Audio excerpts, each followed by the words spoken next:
പുതിയൊരു വീഡിയോയിലേക്ക് എല്ലാവർക്കും സ്വാഗതം. ഇന്ന് നമ്മൾ തയ്യാറാക്കാനായിട്ട് പോകുന്നത് കണവ വെച്ചിട്ട് ഒരു തോരനാണ്. അപ്പം സാധാരണ മീനൊക്കെ തോരൻ വെക്കുന്നതിൽ നിന്ന് വ്യത്യസ്തമായിട്ട് നല്ല അടിപൊളി ടേസ്റ്റിലുള്ള ഒരു തോരനാണിത്. അപ്പോൾ ഇതെങ്ങനെ തയ്യാറാക്കുന്നതെന്ന് നമുക്ക് നോക്കാം. ഞാനിവിടെ കണവയെല്ലാം നന്നായിട്ട് ക്ലീൻ ചെയ്ത് വെച്ചിട്ടുണ്ട്. ഇതിൻ്റെ ഉള്ളിലൊരു മഷിയുണ്ട്, അതൊക്കെ ഒന്ന് പൊട്ടിപ്പോവാതെ, ഇനി പൊട്ടിപ്പോയാൽ തന്നെ നന്നായിട്ട് ഇത് ക്ലീൻ ചെയ്തെടുത്തിട്ട് അതിൻ്റെ പുറത്തെ തൊലിയെല്ലാം മാറ്റി ഇവിടെ വെച്ചിരിക്കുകയാണ്. ഇതൊരു ഏകദേശം 350 ഗ്രാം കണവയുണ്ട്. ക്ലീൻ ചെയ്തതിന് ശേഷമുള്ള കണക്കാണ്. അപ്പോൾ ആദ്യം തന്നെ നമുക്കിതൊന്ന് കട്ട് ചെയ്തെടുക്കണം. ഇതിപ്പോൾ മൊത്തത്തിലാണ് വെച്ചിരിക്കുന്നത്. ഇത് നിങ്ങൾക്ക് ഇഷ്ടമുള്ള ഷേപ്പിൽ മുറിച്ചെടുക്കാം, സ്ക്വയറായിട്ട് മുറിക്കാം. ഞാനിപ്പോൾ ഇവിടെ ചെയ്യാൻ പോകുന്നത് റിങ്സ് ആയിട്ട് മുറിച്ചെടുക്കാനായിട്ട് പോവാണ്. ഇതുപോലെ വട്ടത്തിൽ കനം കുറച്ച് അരിഞ്ഞെടുത്താൽ മതിയേ. അപ്പം ഞാനിത് മൊത്തം ഒന്ന് അരിഞ്ഞെടുക്കട്ടെ. ഇപ്പോൾ ഇതെല്ലാം ചെറുതായിട്ട് ഞാൻ അരിഞ്ഞെടുത്തിട്ടുണ്ട്. ഇനി നമുക്ക് തോരൻ വെക്കാനായിട്ട് തുടങ്ങാം. അപ്പോൾ ആദ്യം നമ്മൾ ചെയ്യാൻ പോകുന്നത് ഈ കണവ ഒന്ന് വേവിച്ചെടുക്കണം. ഇതൊരു കുക്കറിലേക്ക് ഇട്ടിട്ട് 1 കപ്പ് വെള്ളവും കൂടി ഒഴിച്ച് ഒരു വിസിൽ വരുന്നത് വരെ ഒരു ചെറിയ തീയിൽ ഒന്ന് വേവിച്ചെടുക്കാം. അതിൽ കൂടുതൽ വിസിൽ കൊടുക്കണ്ട, കാരണം ഇത് കൂടുതലായിട്ട് വെന്ത് പോകും. ഒരു വിസിൽ അടിച്ചിട്ട് ഫ്ലെയിം ഓഫ് ചെയ്യുക. എന്നിട്ടൊരു 10 മിനിറ്റ് കൂടെ വെയിറ്റ് ചെയ്തതിന് ശേഷം കുക്കർ തുറക്കാം. അപ്പോൾ ഇതൊന്ന് 1/2 ടീസ്പൂൺ മഞ്ഞൾപ്പൊടിയും ഉപ്പും ചേർത്തൊന്ന് വേവിച്ചെടുക്കാം.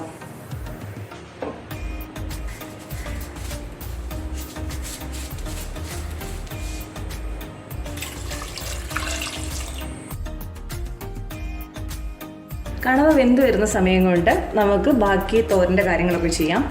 ഞാനിവിടെ ഒരു ചട്ടി വെച്ച് കൊടുത്തിട്ടുണ്ട്. ഇതിലേക്ക് കുറച്ച് വെളിച്ചെണ്ണ ഒഴിച്ചു കൊടുക്കാം. കണവത്തോരനല്ലേ, ഒരു നാടൻ ടേസ്റ്റ് കിട്ടാനായിട്ട് വെളിച്ചെണ്ണ തയ്യാറാക്കുന്നതാണ് നല്ലത്. ഇപ്പോൾ ചട്ടി ഒന്ന് ചൂടായി വന്നിട്ടുണ്ട്. ഇതിലേക്ക് വെളിച്ചെണ്ണ ഒഴിച്ചു കൊടുക്കാം. എണ്ണ ഒന്ന് ചൂടായി വരട്ടെ. എണ്ണ ചൂടായി വന്നിട്ടുണ്ട്. ഇതിലേക്ക് ഇനി ഒരു 1/2 ടേബിൾ സ്പൂൺ കടുക് ഇട്ട് കൊടുക്കാം.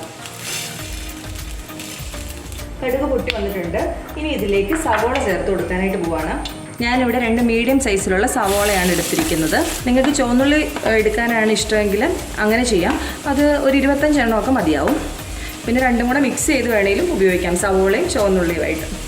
അതുപോലെ 1 ടേബിൾ സ്പൂൺ ഇഞ്ചി, ഇതെല്ലാം ചെറുതായിട്ട് അരിഞ്ഞ് വേണം ചേർക്കാനായിട്ട്.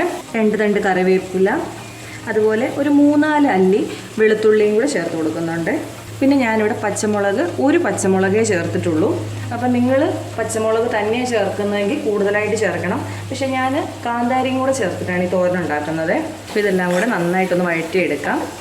അപ്പോൾ ഈ സമയത്ത് ഞാൻ കാന്താരി ചേർക്കത്തില്ല. കാന്താരി തേങ്ങ നമ്മൾ ഒന്ന് ഒതുക്കിയെടുക്കുമല്ലോ, ആ കൂട്ടത്തിൽ കാന്താരിയും കൂടെ അരച്ച് ചേർക്കുകയാണ് ചെയ്യുന്നത്. അപ്പോൾ നിങ്ങളുടെ കാന്താരി ഇല്ലെങ്കിൽ ഇപ്പോൾ ഈ കൂട്ടത്തിൽ തന്നെ ഒരു 3-4 പച്ചമുളക് ചെറുതായിട്ട് അരിഞ്ഞ് ചേർത്ത് കൊടുത്താൽ മതി. അപ്പോൾ ഈ സവോള നന്നായിട്ടൊന്ന് വഴണ്ട് വരട്ടെ. ഇപ്പോൾ ഈ സവോളയൊക്കെ ഒന്ന് വാടി വന്ന് തുടങ്ങിയിട്ടുണ്ട്. അപ്പോൾ ഈ സമയത്ത് ഇതിലേക്ക് ആവശ്യമായിട്ടുള്ള അരപ്പരച്ചെടുക്കാം. അതിനുവേണ്ടി ഞാനിവിടെ 1 കപ്പ് തേങ്ങ എടുത്തിട്ടുണ്ട്.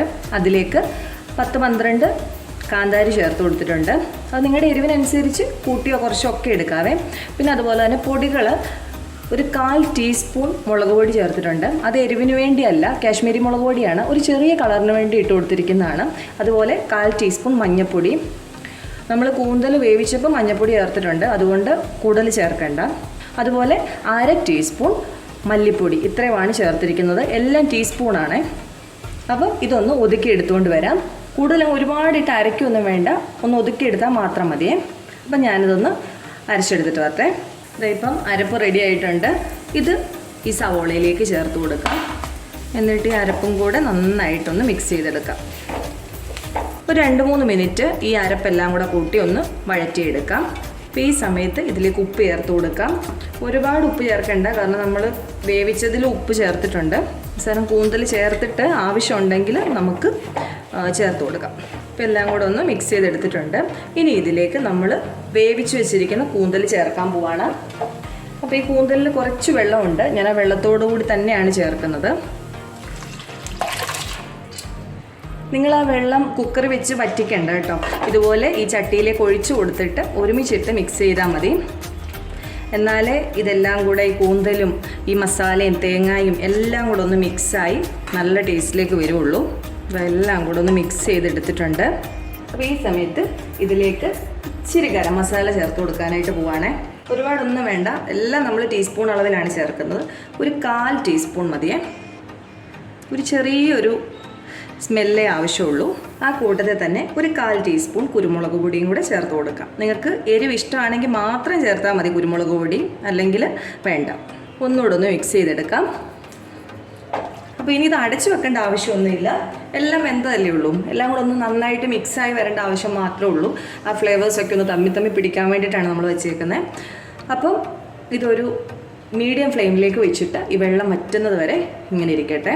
അപ്പോൾ അടിക്ക് പിടിക്കാതെ നോക്കിക്കോണം, ഇടയ്ക്കൊന്ന് ഇളക്കി കൊടുക്കണേ. അപ്പം ഇതൊന്ന് വെള്ളം വറ്റി വരട്ടെ. അപ്പോൾ വെള്ളമൊക്കെ വറ്റി വരുന്നുണ്ട്. അപ്പോൾ ഇത് കുറച്ചുകൂടെ ഒന്ന് വെള്ളം വറ്റട്ടെ. നന്നായിട്ട് വെള്ളം വറ്റിയിട്ട് നമുക്ക് ഓഫ് ചെയ്യാം. ഇപ്പം നമ്മളുടെ കണവത്തോരൻ റെഡി ആയിട്ടുണ്ട്. ഇനി നിങ്ങൾക്ക് കണവ കിട്ടുന്ന സമയത്ത് തീർച്ചയായിട്ടും ഈ രീതി ട്രൈ ചെയ്ത് നോക്കുക. എല്ലാവർക്കും ഇഷ്ടപ്പെടും. സൂപ്പർ ടേസ്റ്റാണ്. അപ്പോൾ അടുത്ത ദിവസം വേറെ റെസിപ്പി ആയിട്ട് കാണാം. Thank you.